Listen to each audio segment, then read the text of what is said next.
When coaching goalies, there's several tools that are critical to helping in their development. One of the worst things that you can do with your goalies is just give them shots, especially high-level shots. What we notice is the goalies tend to build what I like to call Band-Aid habits, right? Their biggest focus is just making the save as opposed to building the skills necessary to make the save, just like in school.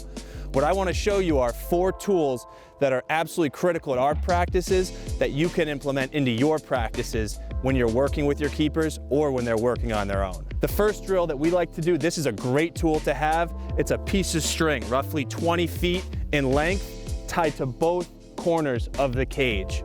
What we do with this string is we put it flat on the ground, we pull it to a point, and we have our goalie in the cage facing that point. What this string shows is exactly what the shooter can see and the angles that the goalie is playing, right? When he's in the cage, he doesn't necessarily know what the cage looks like behind him.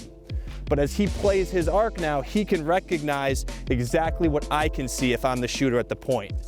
Typically, we may shoot here, but we may also just lob balls to allow him to experiment on his arc. So with this keeper here in the cage, I'm just lobbing to both. Each time he can see exactly how much of the net he's giving up. So if I shoot to that side, he can stop, look, recognize he's finishing far outside from the cage. A great thing to know from this drill. This string is movable. We can move it to different points. And he can now see what a shot would look like from the lefty shooter spot. Same type of thing, noticing exactly how much of the cage he's giving up. This drill can be done with shooting. We're just using this, so his total focus is stepping to that ball.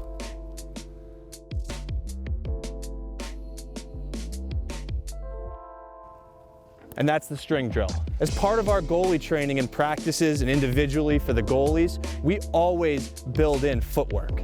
This is great drills for goalies to do, maybe when you can't devote the time to them on the field. 2 parts I'd encourage you to have, 2 tools. Number 1, an agility ladder can be bought for fairly cheap on Amazon. Same thing with a jump rope. So when we're practicing and we want our goalies to improve and get reps, we may start them on the ladder.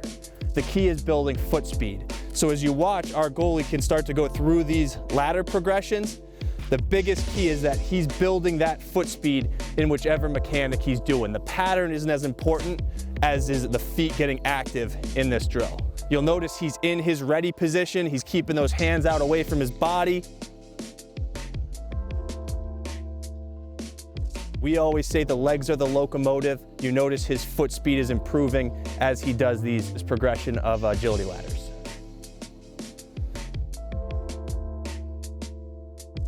Once the goalie spends 4 to 5 minutes doing agility ladders, we want to keep increasing their foot speed by having them get on the jump rope. So when they spend 4 to 5 minutes on the ladder, they'll then go over to the jump rope, spend 3 or 4 minutes on that jump rope. Again, our focus, building quick foot speed.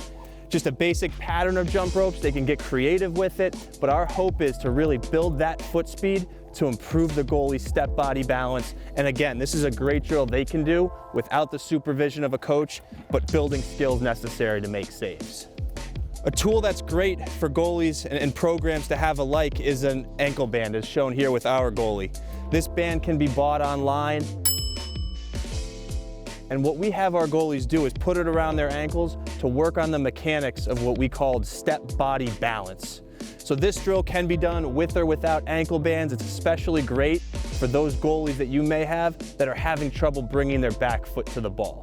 So what we'll do is we'll start with a coach or another goalie, ball in their hand, and we're just gonna work on step body balance, lobbing it to each side. You'll notice what these ankle bands do. They bring resistance to that step, allowing our goalies to get more explosive, along with bringing their back feet width.